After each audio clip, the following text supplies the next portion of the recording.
जी, तो अब जो नियम प्रस्तावित हैं, उनके बारे में आपको कोई जानकारी है? क्या उन नियमों में जो ये आपकी समस्या है, उसका निदान हो जाएगा? सर, आप ब्यूरोक्रेट रहे हैं, मेरी बात को अन्यथा मत लीजिएगा, पर मुझे लगता है कि भारत के तंत्र में सबसे सड़ी हुई चीज ब्यूरोक्रेसी है। और वो लोग किसी सोशल मतलब पॉलिटिकल लोगों के हाथ में जब तक चीज थी, तो सीए की ड्राफ्टिंग में हमको लोकसभा और राज्यसभा की संयुक्त समिति ने कई बार बुलाया, हमसे बात की और हमको आश्वस्त किया कि आपके सुझावों को सिटीजनशिप अमेंडमेंट एक्ट में हम लोग कंसीडर करेंगे, और कंसीडर किया भी। लेकिन ब्यूरोक्रेसी को रीच आउट करना, अब देखिए ऊपर कौन बैठा है इसका बड़ा फर्क पड़ता है। माननीय राजनाथ सिंह जी थे तो ब्यूरोक्रेसी को हमसे झक मार के 10 बार बात करनी पड़ती थी। जब से माननीय अमित शाह जी गृह मंत्री हुए हैं, तब से ब्यूरोक्रेट्स भी, जब उन तक पहुंचना ही मुश्किल है तो ब्यूरोक्रेट्स तक पहुंचना लगभग असंभव हो गया है। ये उस समय में 2014 से 19 की सरकार में और ये 19 के बाद वाली सरकार में एक बड़ा सैद्धांतिक अंतर आया है, जो हमारे लिए बहुत पीड़ा का विषय है। जब हम निजी काम से नहीं जा रहे और किसी निजी रिलीफ के लिए नहीं जा रहे, कोई जया आहूजा ओमिंद रत्नू का निजी काम नहीं है, हम एक सार्वजनिक काम के लिए जा रहे हैं, जो इस देश में बहुत पीड़ा का विषय है, जो भारतीय जनता पार्टी के मैनिफेस्टो का पार्ट रहा है। उसके बावजूद भी अगर कोई बात करने वाला नहीं है, कोई जिम्मेदारी लेने वाला नहीं है, और बड़े बड़े मंत्री लोग भी दबी जुबान से कहते हैं हम प्रयास करेंगे, पर हम गारंटी तो दे नहीं सकते। ये एक बहुत बड़ा तंत्र का अंतर है। और ब्यूरोक्रेसी उसी दृष्टि से आपको देखती है जिस दृष्टि से पॉलिटिकल लोग आपको आपके विषय को उठा लेते हैं या प्रायोरिटाइज करते हैं, तो ब्यूरोक्रेसी की प्रायोरिटी तभी बनती है। आज की तारीख में कोई एक्सेस नहीं है, मुझे ही नहीं, देश के किसी भी एक्टिविस्ट को कोई एक्सेस नहीं है कि पता लग सके कि आखिर हो क्या रहा है। जी, मैं आता हूँ ओमेन जी के पास। ओमेन जी, जो पूरा का पूरा ये सीएए का विषय है, ये एक प्रकार से तो भारत की अस्मिता का विषय है। और आज जिस चीज़ पर हम बात करते हैं कि जो डॉक्टर अंबेडकर ने कहा था, और जो सावरकर जी ने कहा था, जिन्ना ने स्वयं कहा था कि पॉपुलेशन का पूरा एक्सचेंज होना चाहिए। और उसके बाद में जब पूर्वी पाकिस्तान में दंगे हुए थे, तो उसके बाद भी श्यामा प्रसाद मुखर्जी जी ने कहा था कि हमें इनके लिए अलग स्थान चाहिए, जो हिंदू हैं बच गए हैं।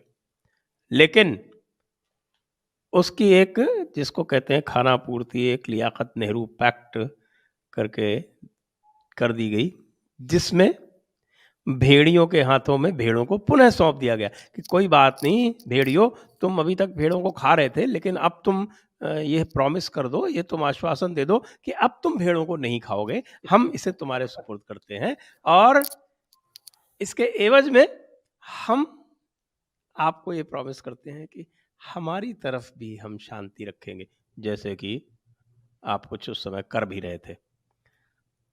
तो ये जो एक त्रासदी थी, मैं तो त्रासदी इस पैक्ट को ही मानता हूँ।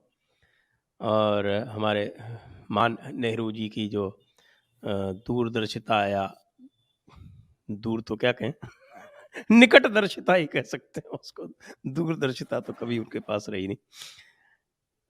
तो उसका परिणाम अभी तक झेल रहे हैं, और अभी भी सीएए होने के बाद भी आप देख रहे हैं कि उसका परिणाम नहीं आ पा रहा है। आप इसे कैसे देखते हैं? सर, कैसे देखूंगा, आपने इतनी बढ़िया तरीके से इसकी व्याख्या कर दी है कि नेहरू के महापापों का परिणाम ये हिंदू और सिख बेचारे वहां फंसे हुए भुगत रहे हैं। विभाजन की त्रासदी तो अपनी जगह पर, लेकिन इन हिंदुओं को, इन सिखों को वहां मरने के लिए किसके आधार पर छोड़ा गया? ये प्रश्न तो पोस्टेरिटी में कम से कम हमें पूछना चाहिए इन लोगों से। और बिल्कुल ठीक बात है कि बाबा साहब, पूजनीय Baba Saheb Ambedkar was the only politician of any calibre जिसने कहा था कि टोटल एक्सचेंज ऑफ पॉपुलेशन होना चाहिए। और 1400 वर्ष के पटेल ने इतिहास भी में कहा, है। पटेल ने भी कहा था। अच्छा, पटेल ने कहा था, ये मेरे लिए एक नई लर्निंग है। लेकिन मतलब पटेल तक को दबा दिया गया, राइट?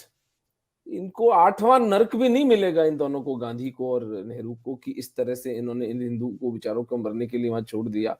और नेहरू लियाकत पैक्ट तो it's a joke, it's a dirty joke. स्थिति हास्यास्पद होती अगर ये इतनी बड़ी ट्रेजेडी नहीं होती, इतनी बड़ी त्रासदी नहीं होती मानवीय रूप से, और हिंदुओं सिखों के साथ में जो अमानवीय अत्याचार वो 70 सालों से झेलते आ रहे हैं, यानी इस दंश का कोई अंत होगा भी।